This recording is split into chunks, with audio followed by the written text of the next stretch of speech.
Assalamu alaikum students. Myself Naveed Ahmed. I'm here to teach you biology. आप ये बात जानते हैं कि हम चैप्टर 17 डिस्कस कर रहे हैं और उसके अंदर आज का जो टॉपिक है that is median lobe and posterior lobe of pituitary gland, जबकि हम इसका एंटीरियर लोब प्रीवियस लेक्चर्स में डिटेल में डिस्कस कर चुके हैं। क्वेश्चन इज़ दैट कि जो मीडियन लोब है कितने हार्मोन प्रोड्यूस करता है, पोस्टीरियर लोब जो है वो कितने हार्मोन प्रोड्यूस करता है और कितने रिलीज करता है, यानी कि क्या उसमें प्रोडक्शन होती है या नहीं होती, कौन कौन से हार्मोन हैं, उनके एक्टिवेटर कौन है, क्या उनकी टारगेट साइट कौन सी है जहां पे उन्होंने एक्ट करना है। इन तमाम को अंडरस्टैंड करने के लिए चलते हैं लाइट बोर्ड की तरफ। जी students, we are going to study pituitary gland, median and posterior lobe. लेकिन पहले हम मीडियन लोब को डिस्कस करेंगे। तो पिट्यूटरी ग्लैंड के 3 लोब्स आपने डिस्कस किए थे, एक एंटीरियर, मीडियन और पोस्टीरियर। यहाँ पे हम पहले जो डिस्कस करेंगे मीडियन लोब को डिस्कस करेंगे। आप जानते हैं कि मीडियन लोब बिल्कुल दरमियान में होता है और इसमें से एक ही हार्मोन प्रोड्यूस होता है, only one hormone, that is known as melanophore stimulating hormone. यानी कि हम मीडियन लोब की बात कर रहे हैं और इस मीडियन लोब से ओनली वन हार्मोन है and that hormone is melanophore stimulating hormone. अब जो मेलानोफोर है बेसिकली ये मेलानोसाइट है। मेलानोफोर हम समटाइम हम इसे मेलानोसाइट्स भी कह सकते हैं। मेलानोफोर स्टिमुलेटिंग हार्मोन, सिंपल जुबान में हम इसे MSH कहते हैं। MSH, मेलानोफोर और मेलानोसाइट्स स्टिमुलेटिंग हार्मोन। देखिए ये कंटिन्यूसली प्रोड्यूस होता रहता है। इसकी भी इनहिबिशन हाइपोथैलेमस से होती है, मतलब इसकी इनहिबिशन जो है that is controlled by hypothalamus. तो यहाँ पे इसकी जो इनहिबिशन है, यानी कि इसको जो इनहिबिट किया जाता है, इनहिबिशन कंट्रोल्ड बाय हाइपोथैलेमस। तो हाइपोथैलेमस ही बेसिकली इसको भी कंट्रोल कर रहा होता है। लेकिन इसकी जो मेनली प्रोडक्शन होती है वो कौन कर रहा होता है, कौन स्टिमुलेट करता है? तो इसमें हम कहते हैं सनलाइट। क्या चीज़? सनलाइट।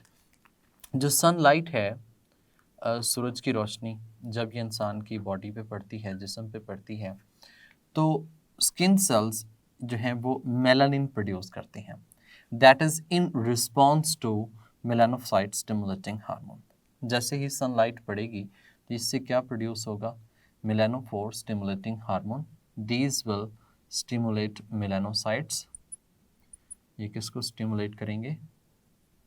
मेलानोसाइट्स को। और जो मेलानोसाइट्स हैं दैट विल प्रोड्यूस, ये क्या प्रोड्यूस करेंगे?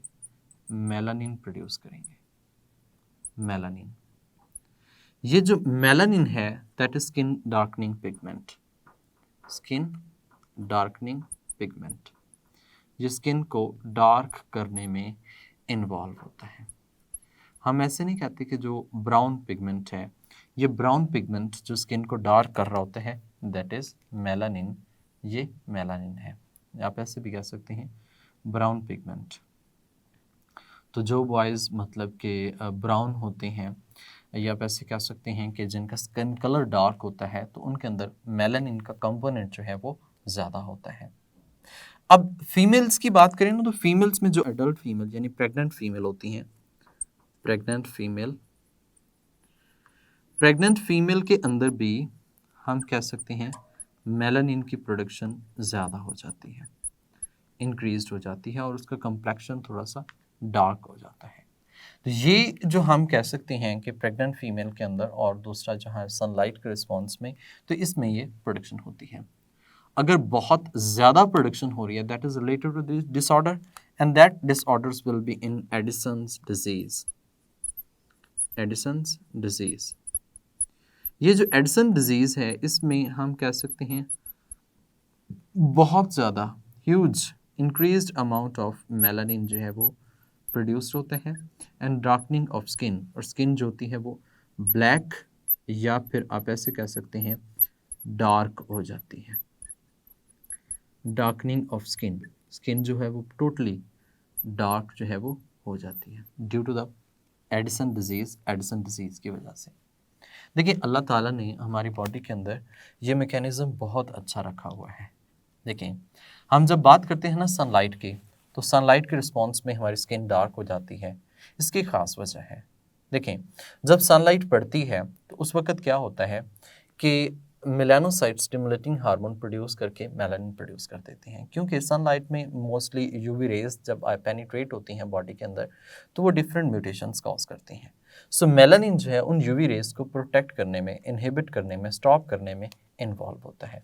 सो इस तरह से हम कह सकते हैं कि अल्लाह ताला ने ये एक ऐसा मैकेनिज़्म रखा है जिससे हमारी प्रोटेक्शन होती है with the help of melanin की मदद से।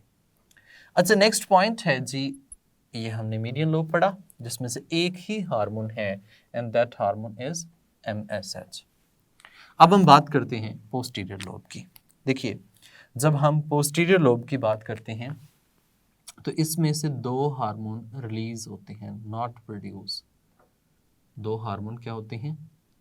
रिलीज होते हैं, नॉट प्रोड्यूस। हम ऐसे लिख सकते हैं no hormone production in posterior lobe. ठीक है, तो यहाँ पे हम ये मेंशन कर सकते हैं इसमें नो हार्मोन प्रोडक्शन, इसमें कोई भी हार्मोन की प्रोडक्शन जो है वो नहीं होती। जब इसमें हार्मोन की प्रोडक्शन नहीं होती, सिर्फ ओनली रिलीज होते हैं, तो वो कौन कौन से हैं? उसमें नंबर 1 पे है ADH, anti diuretic hormone. Anti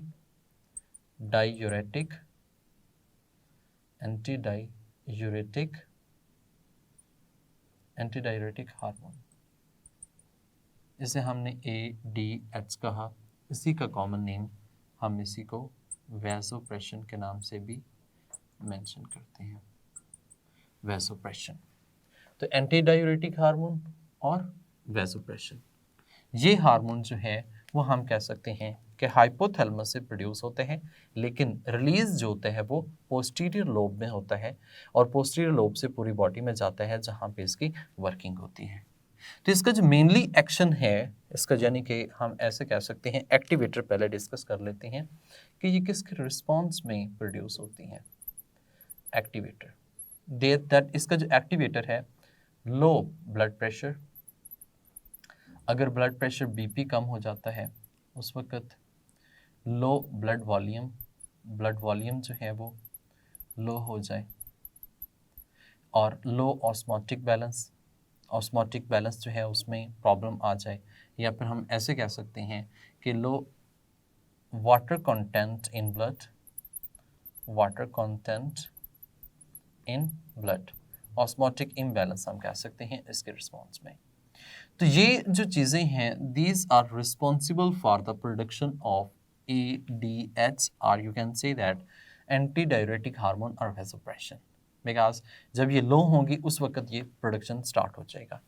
अब इसी बेस पे हम कह लेते हैं कि दैट विल एक्ट अपॉन, यानी कि ये कहाँ पर एक्ट करेगा, इसका जो मेनली रीजन है जहाँ पर इसने वर्किंग करनी है वो कौन सा है, तो that is DCT, distal convoluted tubule हम इसे कहते हैं, distal convoluted tubules, DCT। Distal convoluted tubules जो हैं DCT, जो कि नेफ्रॉन के अंदर मौजूद हैं। दूसरा हमने कहा कलेक्टिंग डक्ट, तो ये इसके दो टारगेट हैं, एक डिस्टल कन्वोल्यूटेड ट्यूब और दूसरा क्या चीज़ है, कलेक्टिंग डक्ट। ये कलेक्टिंग डक्ट और डिस्टल कन्वोल्यूटेड ट्यूब जो है वो इसका मेन एक्शन है जहाँ पर इन्होंने एक्ट करना होता है। स्टूडेंट ये हमने कहा कि एक्टिवेटर है और ये जहाँ पर इन्होंने एक्ट करना होता है।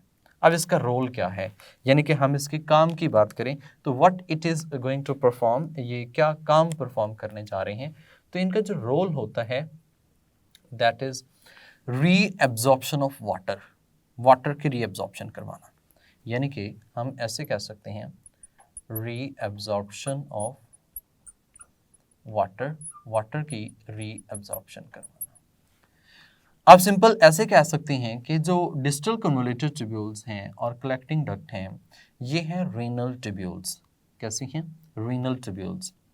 इन रीनल ट्यूब्यूल्स से वापस ब्लड के अंदर वाटर को मूव करवाना, वाटर के रीअब्जॉर्प्शंस करवाना, that is the mainly role of anti diuretic hormone. ये मेनली रोल है किसका? एंटी डाययूरेटिक हार्मोन का। तो हमने यहाँ पे ये कहा है वो ये है कि इसमें जो बात की गई है ये है कि रीनल ट्यूब्यूल्स इससे वापस ब्लड में वाटर की रीअब्जॉर्प्शन करवाना, वो किसका काम है? एंटी डाययूरेटिक हार्मोन का है। और ये कहाँ कहाँ से करवाएंगे? डिस्टल कन्वोल्यूटेड ट्यूब्यूल्स और कलेक्टिंग डक्ट से काम करवाएंगे। अब जब ये वापस वाटर जो है रीनल ट्यूब्यूल से ब्लड में आएगा, उस वक्त क्या होगा? Blood volume going to increase. Blood volume बढ़ेगा तो ब्लड प्रेशर भी क्या हो जाएगा? इंक्रीज हो जाएगा। हम ब्लड प्रेशर की भी कर लेते हैं बात, ये भी इंक्रीज हो जाएगा। ब्लड प्रेशर इंक्रीज होगा तो इससे ऑस्मोटिक बैलेंस ऑटोमेटिकली काउंट हो जाएगा। There will be no any problem. तो ऑस्मोटिक बैलेंस जो है वो इसमें ऑटोमेटिकली क्रिएट हो जाएगा। स्टूडेंट, जब हम बात करते हैं ना इसके डिसऑर्डर की, तो इसके डिसऑर्डर में हम जब जाएंगे तो हम ये बात करते हैं कि इसकी सिक्रीशंस कम हो जाती हैं। डिसऑर्डर्स में हमने बात की कि दैट इज रिलेटेड टू हाइपोसिक्रीशंस। हाइपोसिक्रीशंस का मतलब ये है कि इसकी सिक्रीशन जो है लो एडीएच या फिर नो एडीएच, या फिर मतलब कि इसकी अमाउंट जो है वो प्रोड्यूस ही नहीं होती। जब हाइपोसिक्रीशंस होंगी then there will be a disorder, फिर एक डिसऑर्डर होगा, and that disorder this is known as diabetes insipidus. Diabetes insipidus. ये जो डायबिटीज इन स्पाइडर्स है, ये हम कह सकते हैं एक शुगर की टाइप है। इसमें भी क्या होता है? इसमें इंक्रीज्ड थ्रस्ट बहुत ज़्यादा लगती है, प्यास बहुत ज़्यादा लगती है, फ्रीक्वेंट यूरिनेशन, बार बार हम कहते हैं कि यूरिनेशन जो है वो हो रही होती है। ऑस्मोटिक जो है वो इम्बैलेंस काउंट होगा।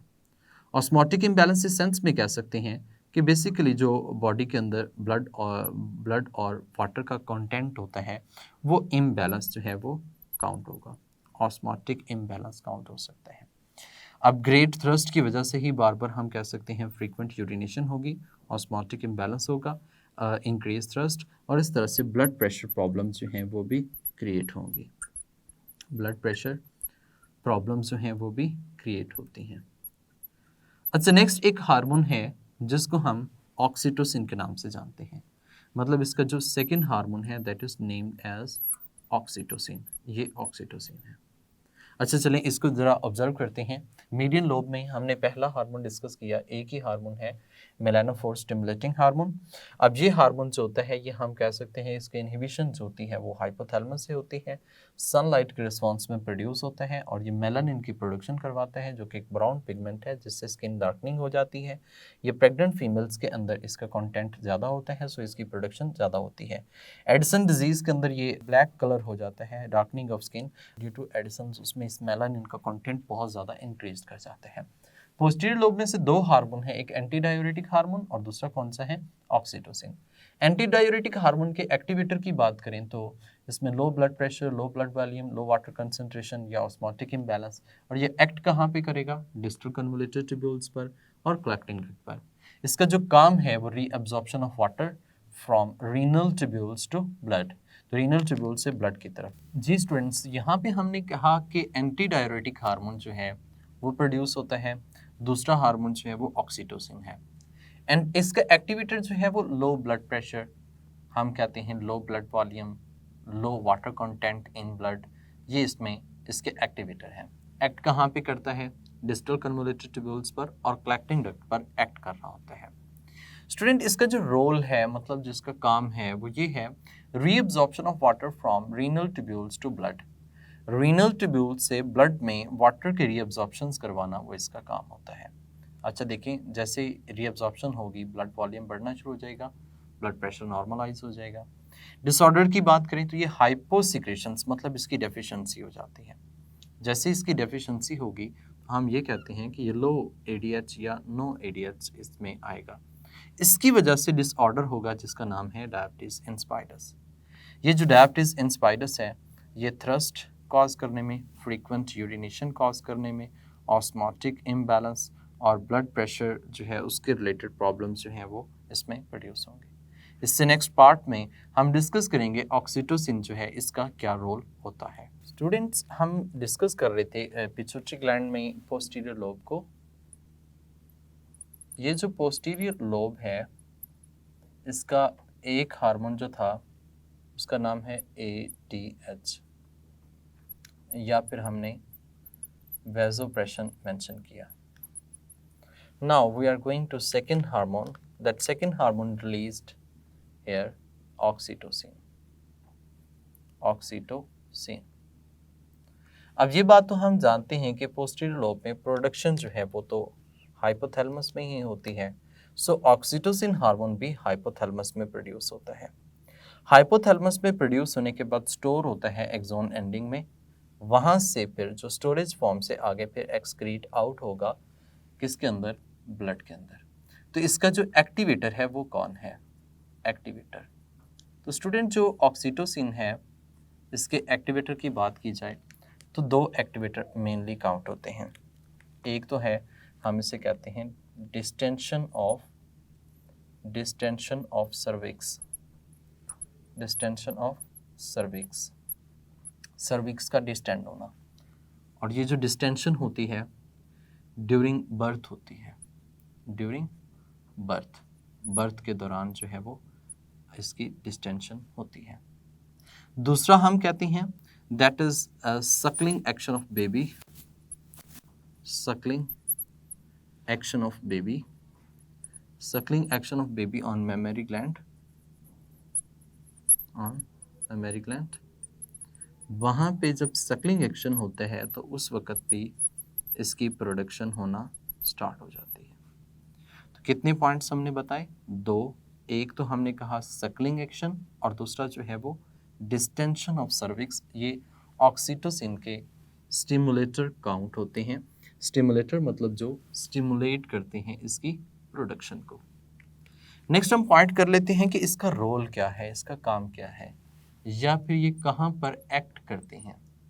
एक्ट अपॉन, या टारगेट साइट भी कह सकते हैं कि इनका टारगेट साइट क्या है? Target site. तो वो दोनों की जो टारगेट साइट है दैट इज स्मूथ मसल्स, यानी कि that will act upon smooth muscles. Smooth muscles पर एक्ट करेंगे।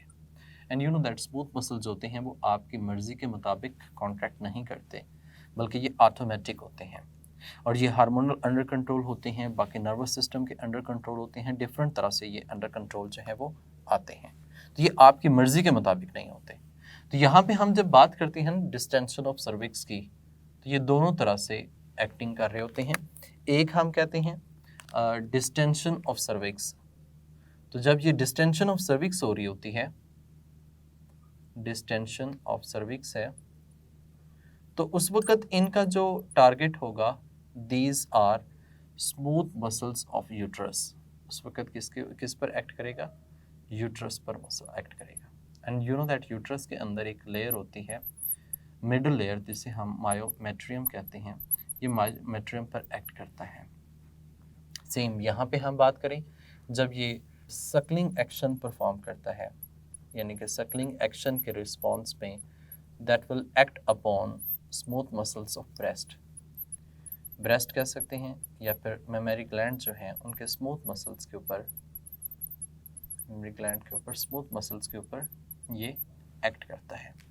सो इसका अब रोल देख लिया जाए, मतलब ये काम क्या परफॉर्म कर रहा है, ठीक है, इनका फंक्शन क्या है, काम क्या है। तो स्टूडेंट, यहाँ पे हम फंक्शन की बात करें तो जब ये यूट्रस पर एक्ट करता है तो उस वक़्त हम कह सकते हैं that will help in child birth. ये चाइल्ड बर्थ में हेल्प करता है।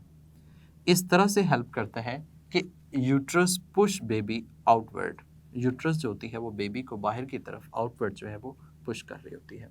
यहाँ पे हम कह सकते हैं यूट्रस जो है ये पुश करती है पुश बेबी आउटवर्ड, ठीक है, ये बाहर की तरफ जो है ये पुश करने में इन्वॉल्व होती है।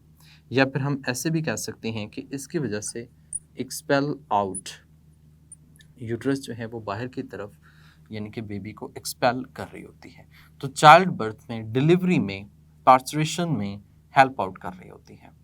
जबकि अगर हम मेमोरी ग्लैंड की बात करें तो इस पर जब एक्ट करते हैं तो that is for ejection of milk, that is for ejection of milk, ये मिल्क की इजेक्शन करवाने में इन्वॉल्व होते हैं। अच्छा, एक बात याद रखिएगा, ये सिर्फ इजेक्शन करवाती हैं, नॉट प्रोडक्शन। इससे प्रोडक्शन जो है वो नहीं होती, इससे प्रोडक्शन नहीं हो रही होती। तो ये इजेक्शन का जो रोल है वो कौन करवाते हैं, ये ऑक्सीटोसिन जो है वो करवा रही होती है। स्टूडेंट, अगर इसके डिसऑर्डर की बात करें तो इसका डिसऑर्डर बहुत कम है, लेकिन एक चीज़ है कि इस हार्मोन को हम कॉमनली लव हार्मोन के नाम से मेंशन करते हैं, लव हार्मोन के नाम से मेंशन करते हैं। लव हार्मोन इसलिए कहते हैं क्योंकि ये बॉडी में रिलैक्सेशन जो है वो कॉज करवाता है। So it can also be named as in short love hormone, हम इसे लव हार्मोन के नाम से भी मेंशन कर सकते हैं। सो ओवरऑल हमने यहाँ पे बात किया कि पिट्यूटरी ग्लैंड की, पोस्टीरियर ग्लैंड की बात करें, पोस्टीरियर लोब की, तो उसमें एडीएच, वैसोप्रेशन, दो हार्मोन्स हैं। एक हार्मोन आपने उसका रोल पढ़ा ऑक्सीटोसिन, एक्टिवेटर उसके ये हैं। इसका अगर हम देखें टारगेट साइट्स ये है, तो रोल ये इजेक्शन ऑफ मिल्क और डिलीवरी में इन्वॉल्व हो रहा होता है। जी स्टूडेंट्स, उम्मीद करता हूँ कि आपको ये बात समझ आ चुकी होगी कि मीडियन लोब जो है उससे सिर्फ एक ही हार्मोन है जिसका नाम है मेलानोफोर स्टिमुलेटिंग हार्मोन। अब ये darkening of skin, Addison disease में रोल प्ले कर रहा है। जबकि अगर हम बात करें पोस्टीरियर लोब की तो उसके अंदर दो हार्मोन प्रोड्यूस हो रहे हैं, एक कौन सा, एडीएच, और दूसरा कौन सा, ऑक्सीटोसिन। अब एडीएच जो है ये रीअब्जॉर्प्शन ऑफ वाटर में इन्वॉल्व होता है, ऑक्सीटोसिन मिल्क इजेक्शन में इन्वॉल्व होता है। स्टूडेंट, अगर यहाँ पे एक एमसीक्यू आ जाता है, select the hormone which is responsible for production of milk, तो उसमें ऑप्शंस हो आपके पास ऑक्सीटोसिन, एडीएच, प्रोलैक्टिन या फिर LH, then what will be the correct answer? Definitely that is prolactin, क्योंकि प्रोलैक्टिन प्रोडक्शन करवाता है। इन्हीं ऑप्शंस के साथ ये कहा जाए कि select the hormones which is responsible for ejection of the milk.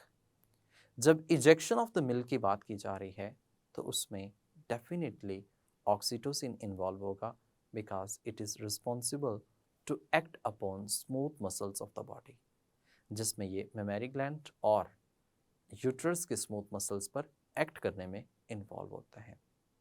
Student, इससे नेक्स्ट टॉपिक जो है वो है थायराइड ग्लैंड, उसको हम नेक्स्ट लेक्चर में डिस्कस करेंगे। तब तक के लिए मुझे इजाज़त दें, अपना ख्याल रखिएगा, अल्लाह हाफिज़।